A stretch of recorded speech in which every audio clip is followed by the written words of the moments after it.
Hi Kay and Dave, this is Hart. So let's look at Audacity. Let's look at using the software Audacity for both recording and editing. So this is my screen, and I've already downloaded Audacity, so you can find it up here, or I also have it in this tool belt down here. I'm going to click on this one up here and just pull it up.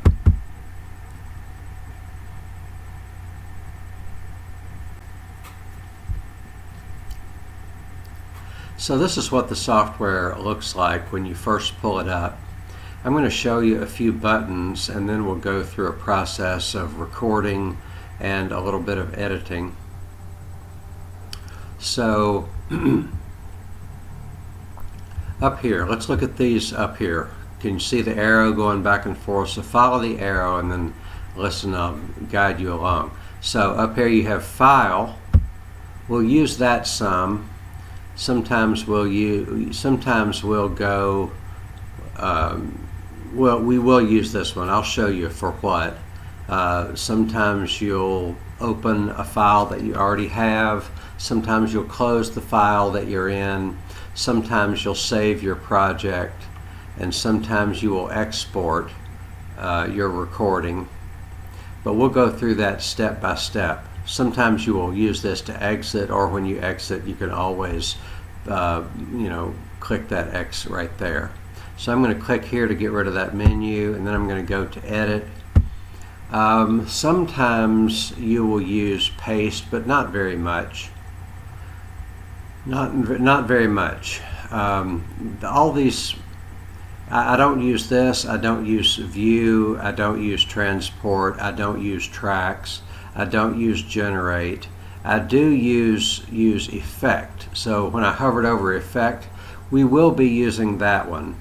So on a regular basis, I will use file and some of these things under file, and on a regular basis I will use effect, and we'll go through some of those step by step.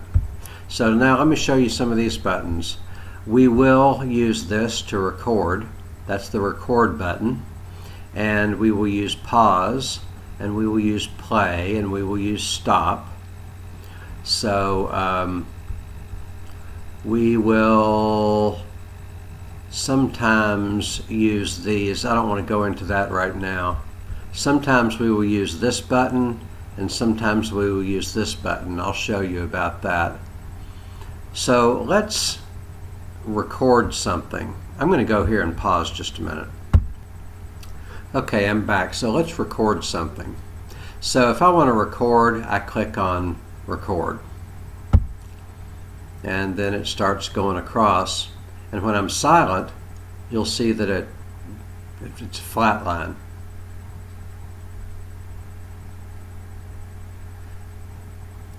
Now when I talk again, you can see the volume when I talk. So that should give you a recording. Now I'm going to stop. I'm going to pause it. Anytime I can pause it, and I can pause it by clicking on this pause button.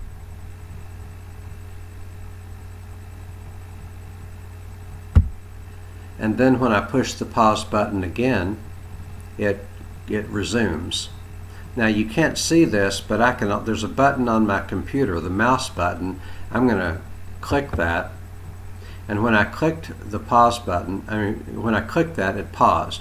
So when I'm using my computer to record, like if I do a 30-minute monologue, I will frequently push pause because I lose my train of thought in mid-sentence, and I want to be able to push pause. And now I'm going to push pause again so it'll start to record again. There, I just pushed pause again, and it's starting to record again. Now I can push pause again, and you can't see me doing that because you can't see my finger on the computer, but when it stops, that's because I pushed pause, and when it starts again, I pushed pause. It's also true, and then it starts going across. Anyway, I thought I was going to be able to use the space bar for that. Actually, I won't talk about the space bar, but I'm going to pause this recording and gather my thoughts.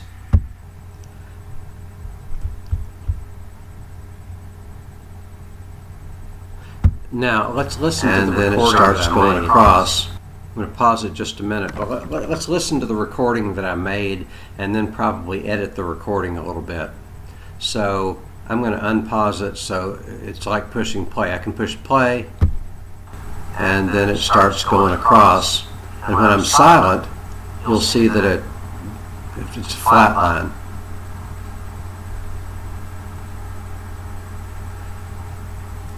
Now, when I talk again, you can see the volume when I talk. So that should give you a recording. Now, I'm going to stop. I'm going to pause it. Anytime I can pause it. And I can pause it by clicking on this pause button. And then when I push the pause button again, it resumes. Now you can't see this, but I can. There's a button on my computer, the mouse button. I'm going to click there. I just pushed pause again. And okay, so that might be a little bit confusing to listen to what I was saying there. But here we have a recording. Now you'll notice that across the top here, that's 44 seconds, 45 seconds, 46 seconds. I'm going to do something that I always do, and you will do it frequently, and that is I'm going to see how you can go up here. Let me see, view, you can go zoom in, but instead of using that menu every time, when you want to zoom in, it's Control 1, and when you want to zoom out, it's Control 3. So whenever I want to see more, I will zoom out, and whenever I want to see less, I'll zoom in with Control 1. So let's do that. I'm going to push Control 3. That makes it, I can see more. Control 3 again shrinks it, and see how there's 35, 36, 37, 38. I'm shrinking it down so that I can see more. Now I'm going to push Control 3 again.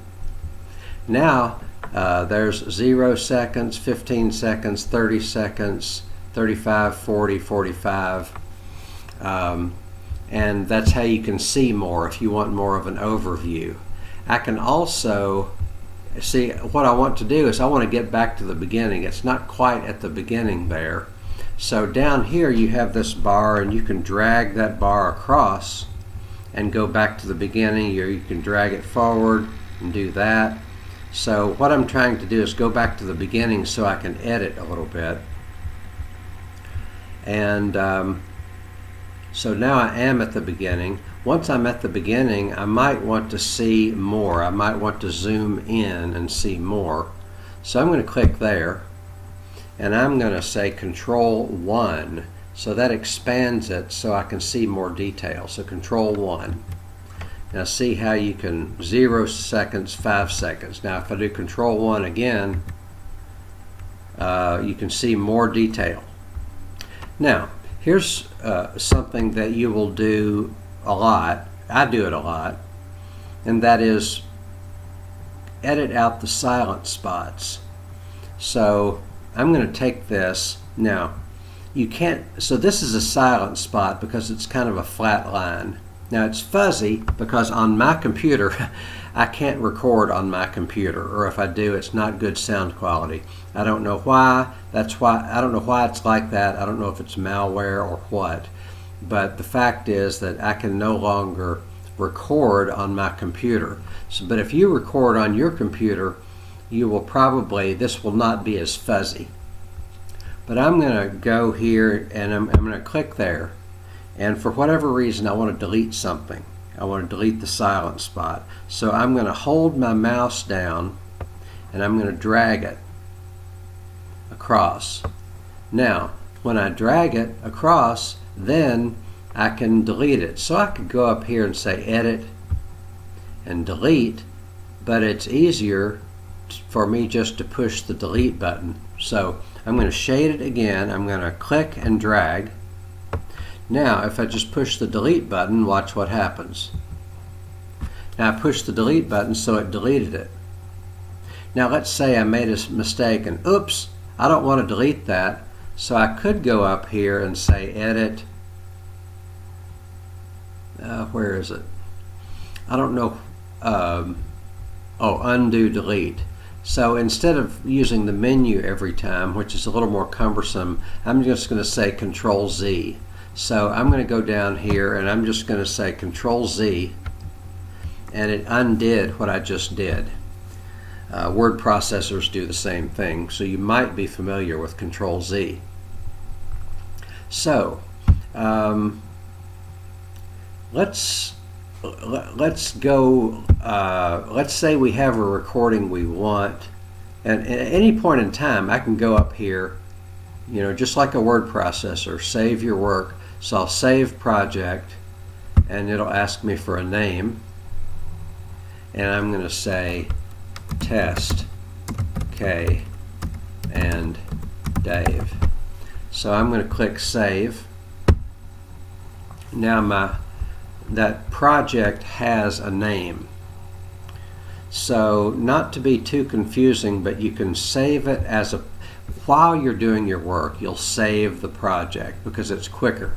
But when you're done doing your work, when you've got all the recording that you want and you want to save it, you go up here and say File, Export, then export as MP3. That's your audio file.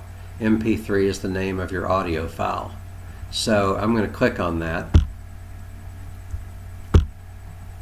Now it's going to ask for a name. I'm just going to, it can be the same name or a different name. So I'm just going to pick a name for it, and I'm going to say Save. Now, artist name, I'm going to say Heart. Track title, I don't know if you have to put this in, but what do we call it? Test K and Dave 1. So I'm going to click OK, and that's going to export my audio file. Now if I go to my File Explorer and I go over here, I happen to know that I put it in this folder and in this folder. So there's my file, Test K and Dave. That's the project, and this is the audio file. So I know where to go to get my audio file. So let's say I'm